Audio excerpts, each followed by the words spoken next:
बंधुगण आमे समस्ते जानते मर्यादा पुरुषोत्तम श्री राम रावण को हत्या करी लंकारु माता सीता को फेराई आनिथिले। से अयोध्या आदर्श राज्य राम राज्य प्रतिष्ठा कले। किंतु कौन आपण जानते लक्ष्मण भरत शत्रुघ्न भली भाई थिबा एवं प्रजा प्रिय थिबा एही महान राजा किपरि निज जीवनर शेष समय बिताइले, किपरि से निजर देह त्याग कले। आजिर एही भिडियो रे आपन को सही सत्य सह परिचित कराइबा जहाँ शास्त्र रे गभीर रहस्य भाव लुचि रही। आसंत जानिबा काहीकि श्री राम निजे निजर शरीर त्याग करिबा पय बाध्य होइथिले। यह केवल मृत्यु नथिला, यह थिला एक परम पदयात्रा। राम राज्य प्रतिष्ठा परे मध्य श्री राम को जीवन रे शांति नथिला। तांकर प्रियतम पत्नी माता सीता पुनर्बार धरणी माता कोल को फेरी जाइथिले। सीता वियोग राम को भितर भांगी देइथिला। से जानिथिले जे धर्म प्रतिष्ठा एवं मानव रूप रे पृथ्वी रे तांकर उद्देश्य समाप्त हो सारिछि। तांको एही शरीर त्याग करी पुणी थरे वैकुंठ धाम को फेरिबाको पड़िबो। किंतु यह सहज नथिला। स्वयं भगवान होई मध्य से मानव लीलार नियम को अवमानना करि पारि नथान्ते। तेणु समस्त घटनार आयोजन स्वयं काल देवता माने मृत्युर देवता करथिले। दिने एक वृद्ध मुनि भेषरे स्वयं काल देवता अयोध्यार राजदरबार रे पहुंचिले। से श्री राम को साक्षात करी गुप्त वार्ता प्रदान करने को चाहिए। राम तांको एकांतर नहीं गले एवं निजर सबुठार प्रिय तथा कर्तव्य परायण भाई लक्ष्मण को कबाट जगिबा को कहिले। श्री राम लक्ष्मण को एक भयंकर प्रतिज्ञा रे बांधिले। जदि आम कथबार्ता समय रे कौनसी प्राणी एही कक्ष रे प्रवेश करे तेबे तुमको ताको मृत्युदंड देबाको पड़िबो। एपटे काल देवता श्री राम को जणाइले जे देवता माने तांकर प्रतीक्षा करछंती एवं तांको तुरंत वैकुंठ फेरी जिबाको हेबो। किंतु ठीक एही मुहूर्त रे अति क्रोधी मुनि दुर्वासा तुरंत राम को देखा करिबा पई जिद धरी द्वार निकट रे पहुंचिले। वर्तमान लक्ष्मण द्वंद्वरे पड़िले। जदि से दुर्वासा को अपेक्षा करने को कहती तेबे मुनि क्रोधरे समग्र अयोध्या को शाप देदेवे।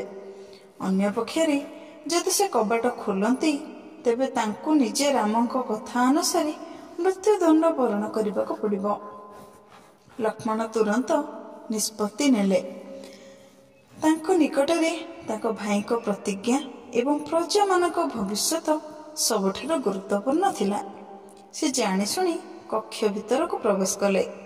राम को दुर्वासा संपर्क रे जणाइले एवं निज पई मृत्युदंड बाछि नेले। राम यह सुनी विचलित होई गले। तांको प्रतिज्ञा तांको तांकर सर्वश्रेष्ठ भाई को दूरे देवा को बाध्य कला। गुरु वशिष्ठଙ୍କ परामर्श क्रमे श्री राम कहले तुमको आज ठारो मो राज्यर बाहर कर दिया जाओ।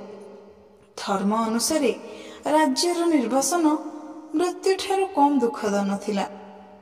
लक्ष्मण विलंब न करी सीधा सरदू नदी कूल को गले। सेठारे से जोग निद्रा ध्यानमग्न होई निजर शरीर त्याग कले। से पुनर्बार सर्पशଯ୍ୟା शेषनाग रूप धारण करी वैकुंठ को फेरी गले। लक्ष्मण अवर्तमान रे श्री राम आउ दिने भी रहिबा को चाहिए नहीं। तांको मनरे एतिकी क्षोभ रहीगला जे तांको प्रतिज्ञा जोगु तांको प्रिय भाईंकर एपरि अंत हैला। से निजर दुई पुत्र लव और कुश को राज्य अर्पण कले। से निज प्रिय भाई भरत और शत्रुघ्न को धरी सरज नदी तट को यात्रा कले। अयोध्यार लोक माने तांको पछे पछे जाउथिले। तापरे से तांकर जल समाधि पाई नदीर गभीर जल रे प्रवेश कले। से धीरे धीरे चलिले एवं शेष ध्यान रे बसिले। शास्त्र कुहे सरज नदी जल रे स्नान करिबा समय रे ଶ୍ରୀରାମ ନିଜର ମାନବ ରୂପ ତ୍ୟାଗ କଲେ ଏବଂ ତାଙ୍କ ଚତୁର୍ଭୁଜ ବିଷ୍ଣୁ ରୂପରେ ପରିବର୍ତ୍ତିତ ହେଲେ। ସ୍ୱୟଂ ବ୍ରହ୍ମା ଏବଂ ଅନ୍ୟ ଦେବତାମାନେ ସେଠାରେ ପହଞ୍ଚି ତାଙ୍କୁ ବୈକୁଣ୍ଠ ଧାମକୁ ସ୍ୱାଗତ କରିଥିଲେ। ସେହି କାହାଣୀରେ ଭରତ, ଶତ୍ରୁଘ୍ନ ଏବଂ ତାଙ୍କର ଅନୁଗାମୀ ପ୍ରଜାମାନେ ମଧ୍ୟ ସରଜୁ ନଦୀରେ ଜଳ ସମାଧି ଗ୍ରହଣ କରି ସେମାନଙ୍କର ପ୍ରଭୁଙ୍କ ସହ ସ୍ୱର୍ଗକୁ ଯାତ୍ରା କଲେ। ତେଣୁ ଦର୍ଶକ ବନ୍ଧୁ, ଭଗବାନ ଶ୍ରୀରାମଙ୍କ ଜୀବନର ଅନ୍ତିମ ପର୍ଯ୍ୟାୟ ପ୍ରତିଜ୍ଞା ଧର୍ମ ଏବଂ ତ୍ୟାଗର ଏକ ମହାନ ଉଦାହରଣ। ଏହା କୌଣସି ସାଧାରଣ ମୃତ୍ୟୁ ନଥିଲା, ବରଂ ନିଜର ଦେବତ୍ୱକୁ ପୁନଃପ୍ରାପ୍ତ କରିବା ପାଇଁ ଏକ ଯୋଜନାବଦ୍ଧ ଯାତ୍ରା ଥିଲା। ଧର୍ମ ଏବଂ କର୍ତ୍ତବ୍ୟର ବାଟ କେତେ କଷ୍ଟକର ତାହା ଶ୍ରୀରାମ ଏବଂ ଲକ୍ଷ୍ମଣଙ୍କ ଏହି କାହାଣୀରୁ ଶିକ୍ଷା ମିଳେ।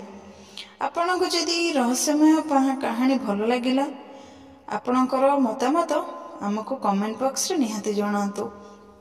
ଭିଡ଼ିଓକୁ ଲାଇକ୍ କରନ୍ତୁ ଏବଂ ଏହିଭଳି ଅଧିକ ପୌରାଣିକ କାହାଣୀ ଜାଣିବା ପାଇଁ ଆମ ଚ୍ୟାନେଲକୁ ସବସ୍କ୍ରାଇବ୍ କରନ୍ତୁ। ରହିଲି, ପୁଣି ଦେଖାହେବ ଆଉ ଏକ ଭିଡ଼ିଓ ସହିତ। ଜୟ ଜଗନ୍ନାଥ, ଜୟ ଶ୍ରୀରାମ।